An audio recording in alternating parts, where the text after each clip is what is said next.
Assalamualaikum warahmatullahi wabarakatuh. Kembali lagi bersama Sukma Zuliano Adi di acara Relung, rekaman langsung kegiatan RSUD Ince Abdul Muiz Samarinda, yang kali ini pada hari Rabu tanggal 25 Oktober tahun 2023 insya Allah akan melaksanakan relung di Poliklinik THT. Oke, bagaimana Sobat Sehat Muiz sekalian? Apa kabar? Semoga sehat selalu dan selalu dalam lindungan Allah Subhanahu wa Ta'ala. Amin ya Robbal Alamin. Oke, Sobat Sehat MUI sekalian, insya Allah hari ini akan melaksanakan relung di Poliklinik THT. Apa saja fasilitas, apa saja alat-alat yang ada di Poliklinik THT. Mari kita langsung izin dan kita apa saja yang dilaksanakan di Poliklinik THT RSUD Ince Abdul Muiz Samarinda. Oke, Sobat Sehat MUI sekalian, akan izin kami jelaskan terlebih dahulu untuk pertama kali saat masuk pertama dari pintu masuk Poliklinik, kita menuju ke lurus untuk ke depan. Oke, di area Poliklinik tersebut, untuk Poliklinik THT sendiri adalah berada di ujung, di sebelum pintu keluar, di sisi yang ujung tersebut, Sobat Sehat MUI sekalian. Oke, nanti kita izin dulu kepada yang Pak Dr. Evan selaku dokter spesialis THT di Rumah Sakit Ince Abdul Muiz Samarinda. Baik, kita sudah sampai di Poliklinik THT dengan Dr. Evan Anindito SPTHT BKL. Begitu Sobat Sehat MUI sekalian, sebelum kita memulai acara, izin kita akan masuk dulu dan bertemu langsung dengan beliaunya. Oke, silakan Sobat Sehat MUI sekalian. Assalamualaikum. Baik, mohon izin Kak, izin sebelumnya kami dari tim PKRS RSUD Ince Abdul Muiz Samarinda izin akan melaksanakan rekaman kegiatan langsung di Poliklinik THT. Izin sebelumnya ingin bertemu dengan Pak Dr. Evan, izin. Ya. Nggih.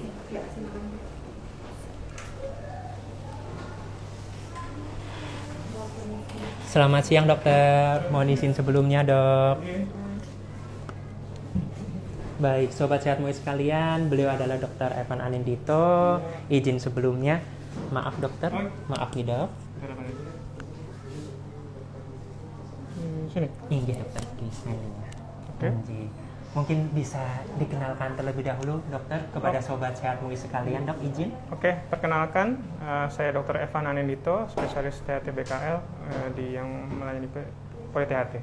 Baik, dok, izin sebelumnya kami dari PKRS akan melaksanakan rekaman kegiatan langsung yang ada di Poliklinik THT. Dokter, izin mungkin bisa izin kita mulai untuk memperkenalkan alat-alat yang Poli THT. Ini Poli THT, ini kursi periksa pasien, di mana pasien kita periksa telinga, hidung, tenggorokannya di sini. Baik dokter. Kemudian kita menggunakan instrumen yang tersedia, instrumen dasar THT. Baik, untuk melakukan pemeriksaan, sekaligus bisa kita terapi secukupnya di sini. Kemudian sini ya, dok, ya. Kemudian di sini ya ada alat audiometri ya. Audiometri untuk melakukan pemeriksaan pendengaran gitu. Melakukan pemeriksaan pendengaran. Baik dokter. Kemudian ini ada bed pasien. Jika memang ada pasien yang mengalami keluhan gangguan keseimbangan, kita periksa di sini di bed. Oh, baik dokter. Terima kasih sekali. Izin sebelumnya dok, mungkin bisa kita lanjutkan untuk diskusi interaktif. Oh ya boleh. Izin. Maaf tidak.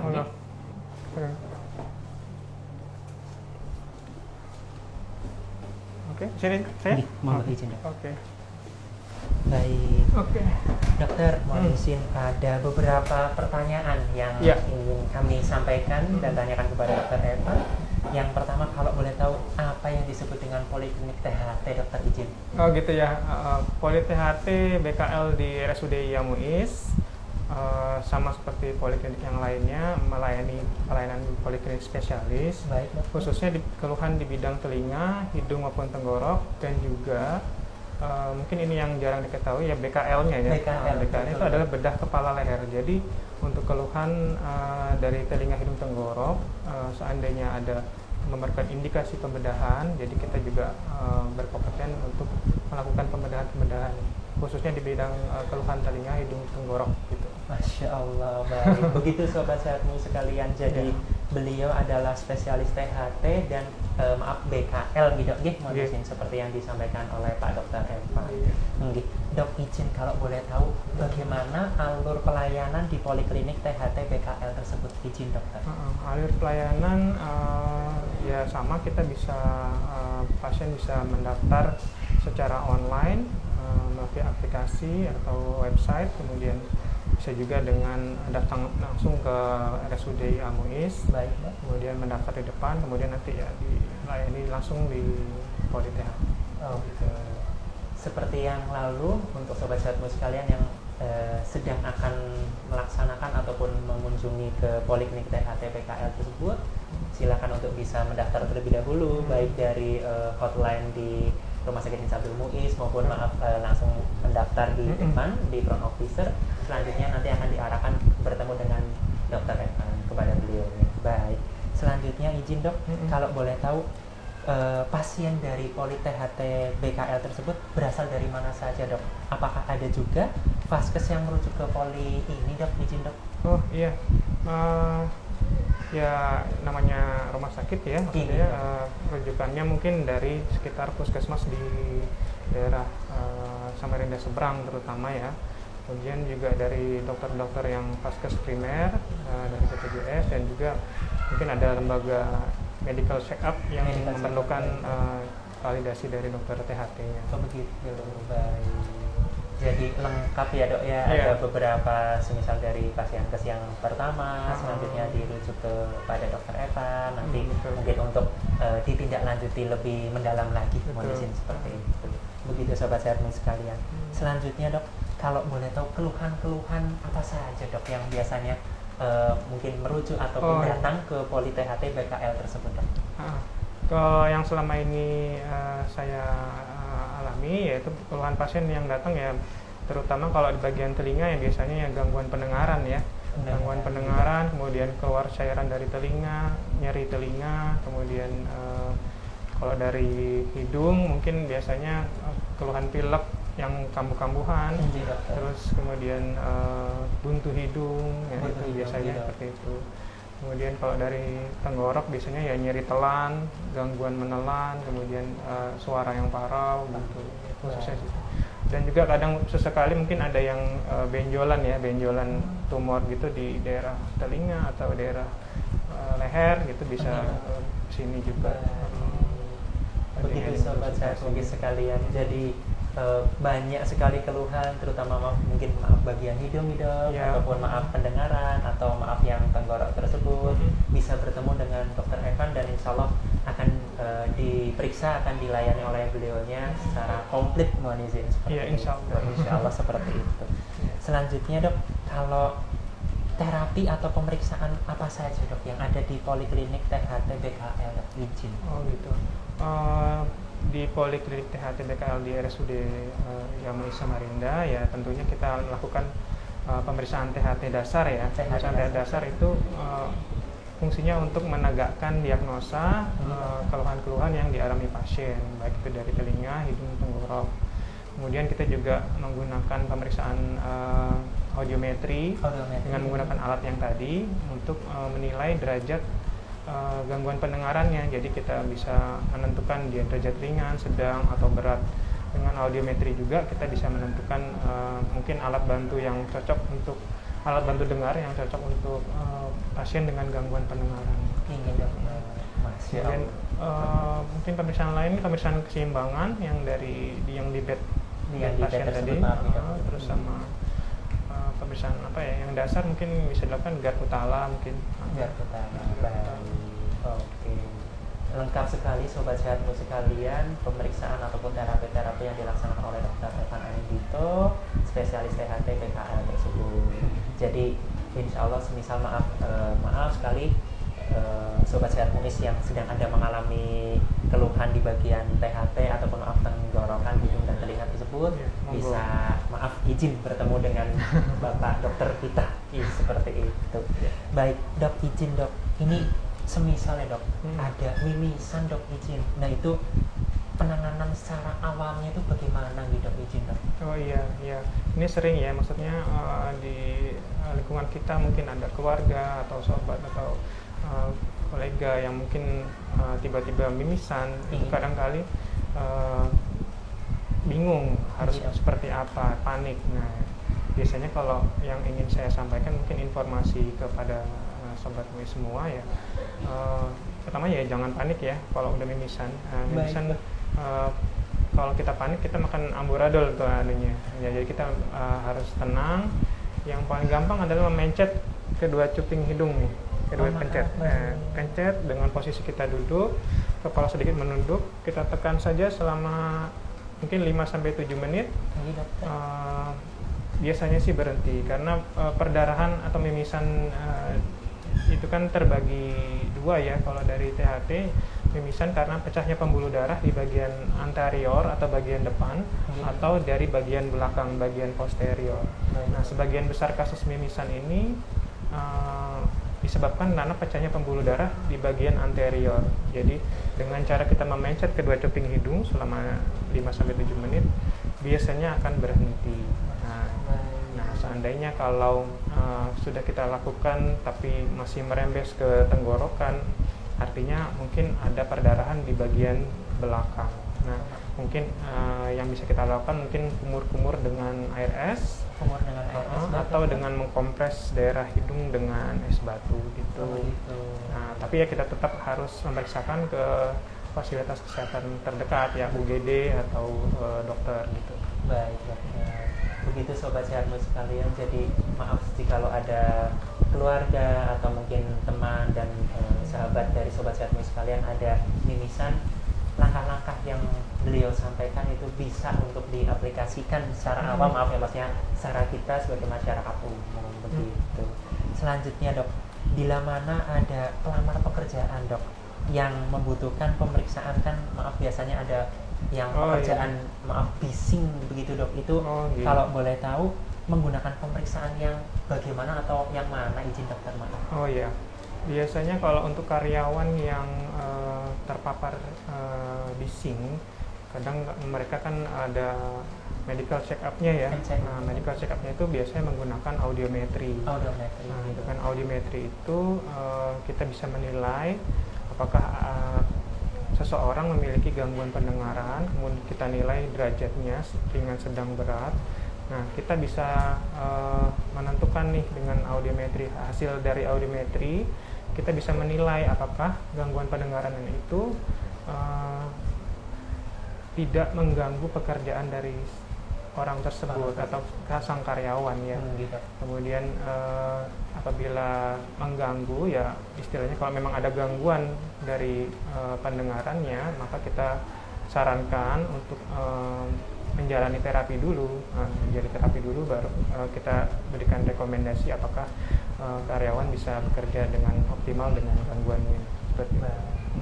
Jadi ada metode yaitu adalah audiometri tersebut. Oke, Sobat Sehatmu sekalian yang mungkin maaf bekerja di bawah bising ataupun dengungan yang terlalu amat keras dan membutuhkan adanya medical check up, insya Allah oleh beliaunya bisa dibantu gitu, yaitu dengan adanya pemeriksaan metode audiometri tersebut. Begitu. Selanjutnya Dok, izin kalau kan ada tuh Dok biasanya yang mungkin alergi debu atau kotoran-kotoran kecil Dok, itu sering-sering bersin, itu bagaimana nih Dok pengobatannya Dok, izin Dok? Sering bersin misalkan pagi hari misalkan atau kena debu gitu ya, merupakan salah satu bentuk alergi ya. Jadi seseorang yang sering bersin kalau kena debu cenderungannya adalah karena alergen. Jadi ada sesuatu alergen yang menyebabkan dia tercetus bersin-bersinnya. Nah, bentuk-bentuk dari alergi adalah salah satunya ya bersin, kemudian mata berair, mata terasa gatal, hidung tersumbat, kemudian sekret hidungnya yang encer dan bening. Itu adalah salah satu dari gejala-gejala yang disebut rinitis alergi ya. Rinitis alergi itu disebabkan karena alergen. Jadi terapi utamanya adalah sebenarnya avoidance, yaitu menghindari alergennya. Caranya dengan apa? Biasanya kita edukasi pasien untuk misalkan menghindari alergennya. Nah, taunya dia alergi apa? Nah, kita sarankan pasien untuk menjalani tes alergi. Jadi dia tahu bahan apa yang menyebabkan dia tercetus alerginya. Gitu. Selain dari medikamentosa atau obat-obatan ya. Baik gitu. Masya Allah. Salah satu menisin wawasan dan ilmu baru dari beliaunya, sobat sehatmu sekalian. Jadi kita cari dulu nih dok, maksudnya penyebabnya karena apa? Kok tiba-tiba menjadi sering bersin ataupun karena apakah ada alergi atau mungkin ada yang lain, itu harus diperiksa lebih lanjut terlebih dahulu. Baik dok, ini pertanyaan secara pribadi, maaf ya dok ya, kalau boleh tahu penggunaan headset dok. Kan sekarang maaf ya dok ya, ada headset yang maaf sekali yang cuma di pinggir telinga, ada juga yang yang earbud namanya dok ya, yang langsung masuk ke ada yang gitu. Bone conduction, sama yang penuh earlobe yang air gitu. Itu apakah maksudnya boleh diaplikasikan atau maksudnya dipakai secara terus-menerus atau bagaimana sarannya dokter, izin dok? Oke. Kalau menurut keilmuan yang saya punya ya, sebenarnya organ pendengaran itu fungsinya sama, yaitu menerima getaran bunyi. Jadi kalau memang ada dua jenis yang barusan lagi rame itu yang bone conduction. Jadi mungkin persepsinya nggak langsung mengarah ke gendang telinga ya, tapi melewati tulang. Memang secara logika memang seperti itu. Artinya gendang telinga tidak menerima langsung ya getarannya. Akan tetapi organ pendengaran kan banyak ya, kompleks ya, dari gendang telinga sampai tulang-tulang pendengaran hingga ke saraf pendengaran. Nah, apabila penggunaan earphone atau headphone yang tidak wajar, artinya secara terus-menerus, kemudian volumenya terlalu tinggi, sama saja sebenarnya. Jadi bisa merusak saraf-saraf pendengaran gitu. Jadi apapun nih, maaf, yang terlampau gitu, kurang baik, izin ya dok ya. Yang terlalu biasanya kurang baik. Begitu sobat sehatmu sekalian, adalah sekali lagi suatu ilmu dan wawasan dari beliaunya bahwa semisal kita menggunakan bone conduction maupun earbud tersebut, alangkah lebih baiknya bukan kita melarang ya dok ya, tapi maksudnya lebih ditata, tidak terlalu nyaring, tidak terlalu berlebihan dalam penggunaan. Begitu. Baik dok, izin bertanya kembali, alat-alat unggulan apa saja dok yang ada di dalam Poliklinik THT BKL tersebut? Izin. Kalau untuk saat ini memang alat yang tersedia mungkin audiometri ya. Tapi memang bukan unggulan sih, istilahnya audiometri adalah pemeriksaan penunjang yang membantu dokter THT untuk menentukan derajat gangguan pendengarannya, kemudian untuk menentukan apakah pasien ini terapi lanjutnya seperti apa. Baik. Mungkin untuk kedepannya mungkin Poli THT ya diharapkan bisa dilengkapi alat-alat endoskopi mungkin yang bisa menunjang dari terapi pada pasien. Baik. Oke, sobat sehatmu sekalian. Selanjutnya dok, kalau ini terkait pembiayaan dok. Oh ya. Apakah untuk di Poli THT BKL tersebut maaf bahasanya terjamin oleh tertanggung BPJS atau bagaimana? Iya, selama pasien atau khususnya pasien yang tergabung dalam BPJS, selama dia mengikuti alur rujukan dan aturan dari BPJS, saya kira tertanggung semua ya. Masya Allah. Oke, baik dokter. Ya, kalaupun memang ada hal-hal yang tidak bisa kita lakukan, biasanya kita rujuk ke fasilitas kesehatan yang lebih tinggi. Begitu sobat sehatmu sekalian. Jadi insya Allah seperti yang disampaikan Pak Dr. Evan, bahwa untuk penggunaan daripada jaminan sosial BPJS insya Allah bisa digunakan di Poliklinik THT BKL di RSUD INSA Abdul Muiz Samarinda. Terakhir dok, kalau izin mungkin ada tips dan trik dari dokter untuk semua sobat sehatmu sekalian untuk sehat telinga, hidung dan tenggorokannya. Iya. Nah, mungkin bukan trik ya, tapi mungkin tips dan himbauan mungkin ya. Baik dokter, izin. Mungkin yang bisa saya jelaskan mungkin organ pendengaran nih. Organ pendengaran nih sebenarnya berpengaruh penting terhadap kualitas hidup kita. Nah, jadi dengan mendengar kita bisa bertukar informasi, bisa berkomunikasi, bisa belajar dengan menggunakan suara ya. apabila terjadi gangguan pendengaran itu dampaknya bisa luas. Kita bisa mengganggu proses belajar, proses bahasa, proses komunikasi, proses kita di dunia sosial, karena informasi yang kita sampaikan mungkin nggak nyampe karena ada gangguan pendengaran. Nah, oleh karena itu ada gangguan pendengaran yang tadi yang Mas sempat jelaskan karena paparan bising. Nah, itu penting karena seringkali kita abaikan ya, karena kita mengikuti teknologi, kita gunakan tapi kita tidak gunakan sewajarnya. Nah, kita harus lebih aware, lebih paham bahwa pendengaran itu efeknya sangat penting. Kemudian apabila terjadi kerusakan, sayangnya tidak bisa diperbaiki saraf pendengaran. Makanya kalau kita punya keluarga atau kolega, kita berikan informasi, kita jelaskan, kita bisa identifikasi faktor-faktor mana yang saya kira beresiko terhadap organ pendengaran gitu kan. Organ pendengaran itu kan seumur hidup ya cuma sekali ya, nggak bisa diperbaiki lagi, itu ya kita eman-eman ya, kita harus jaga banget.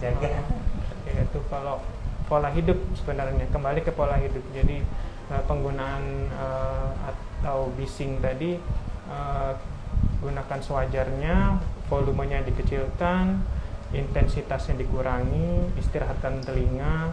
Kemudian untuk teman-teman yang bekerja di lingkungan yang beresiko terpapar bising, sebaiknya menggunakan pelindung telinga, earbud atau earplug gitu ya, supaya meminimalisir resiko terjadinya gangguan pendengaran. Itu ya intinya. Baik, Masya Allah, sobat sehat sekalian, himbauan atau mungkin masukan saran dari beliaunya adalah sebuah ini adalah untuk kesehatan bagian telinga, karena itu adalah penting vitalnya kita untuk bersosialisasi, apalagi kita berkomunikasi kepada mungkin kolega ataupun mungkin keluarga kita secara intim. Jadi apapun penggunaannya secara wajar. Begitu sobat sehat sekalian, alhamdulillah untuk hari ini Rabu 25 Desember 25 Oktober 2023, alhamdulillah kita sudah diberi kesempatan oleh Pak Ustaz Evan untuk bisa langsung melihat kegiatan-kegiatan, alat-alat, dan langsung berdiskusi secara beliaunya. Untuk sobat sehat sekalian, saya sebagai kru yang sedang bertugas, Sukma Zenandi, dan dengan Dr. Evan, jikalau ada kesalahan baik yang disengaja maupun yang tidak sengaja, baik pernyataan, perkataan maupun perbuatan, kami memohon maaf. Kalian kami mohon maaf jika ada kesalahan. Billahi taufiq wal hidayah. Wassalamualaikum warahmatullahi wabarakatuh. Terima kasih sobat sehat sekalian.